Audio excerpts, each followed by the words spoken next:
Kagitumba babashe gupimwa COVID-19 bavuga ko bari bafungiye muri gereza zitandukanye zirimo na gereza y'igisirikare cya Uganda yitwa CMI. Ikindi bahuriraho ni ku buhamya bw'ihohoterwa rikomeye bakorewe bari muri gereza ku buryo bamwe muri bo ryabagezeho ingaruka. Ikindi nuko bose barinze bazanwa mu Rwanda nta numwe wagejejwe imbere y'ubutabera ngo basobanurirwe mu buryo bwemewe n'amategeko ibyaha aregwa, ariko mu magambo hari ibyo babwirwaga ko baregwa. Ubundi njye nari nzi ko Imana inkuye Ubugande niyo nasenze kuva ndi umwana.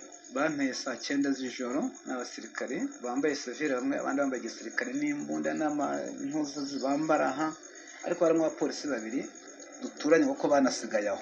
Bamfashe banyambitse ingofero bambika umuntu igera nk'ubu ureba, banyambika amapingu amaboko ndagenda, ntabwo nari nzi aho ngiye, ariko gusa ngezeyo naje kumenya ko ari muri semaye Mbuya. Njye nagiye kubona mbona banjyanye mu kumba ahantu kangana gace karimo na toilette, bakambaza ngo ningaragaze imbunda nahawe na Kagame ngendamo abandi banyarwanda.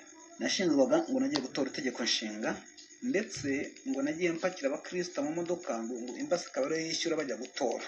Ibya gatatu bakanshinza nyine ngo ndi intelligence ya muzehe perezida wa hano, ngo bazaga mu Bugande bose siko bataga benshi nabashiraga mu gihugu cya Uganda ari intasi zinsanze yo nkazishyira hirya no hino zitwa pasiteri n'abakristo. Muri gereza harimo abantu baducengezaga ibya Kayumba ari abafungwa, kandi ikimenyimenyi baratashye badusigana. Ibya mbere nakorewe ni akaboko bakavunye, murakabona na n'ubu urabona ko kavunitse, ubu akanesi mfata urabona ko karavunitse. Ikindi mfite ibisebe byanze gukira bitatu bifatanya kubera inkoni, zira zose ni inkoni ku birenge byose niko bimeze. Yego urwara rwavuyemo urarubona, izi ni inkoni rwavuyemo rongera rutangiye gushibuka. Noneho akaguru no kungu ntabwo ndi gukandagira neza. Umunyarwanda w'ikiva kujya Bugande ingaruka izamuho hazayirengere, numva nta wajyayo. Uko nagiye ku murimo w'Imana tariki 24 z'ukwa mbere, baraza mu rugo bafata umwana bambuze, bafata umwana wanjye baramujyana dusa nk'ababuze irengero rye. Nyuma baza kumbwira ko afungiwe Mbuya, njyayo tariki 6 z'ukwezi kwa gatatu, baramutwaye mu kwa mbere.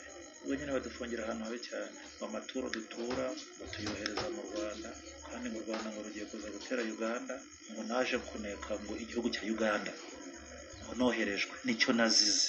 Ubwo nyine tubaho nabi bikomeye, baragufata n'amapingu bakakumanika hejuru. Uku kwezi kumbere nk'umwaka wose w'imibabaro, iri joro bandaje muri toyi. Abanyarwanda bavuga ko batashye amaramasa kuko yaba imitungo yabo n'ibindi bari bamaze kugeraho babinyazwe, ndetse banateshwa imiryango yabo. Abenshi muri bo bari bamaze imyaka itari hasi y'itanu mu gihugu cya Uganda, aho bakoraga imirimo itandukanye irimo ivugabutumwa, ubucuruzi, mu gihe abandi bari baragiye gusura inshuti n'abavandimwe. Aba bose uko ari 9, 8 muri bo bari bafungiye kuri CMI iherereye Mbuya muri Kampala, naho undi umwe yari afungiye ahitwa Kireka.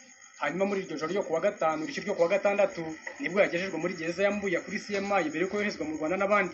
Hashize igihe umubano w'u Rwanda na Uganda urimo agatotsi, ibikorwa byo gufunga mu buryo butakurikije amategeko no gukorera iyicarubozo abanyarwanda baba muri Uganda byafashe intera guhera mu mwaka wa 2017 kugeza ubwo u Rwanda rwagezeho rusaba abaturage barwo kutajya mu gihugu cya Uganda, ari nako bikimeze kugeza ubu.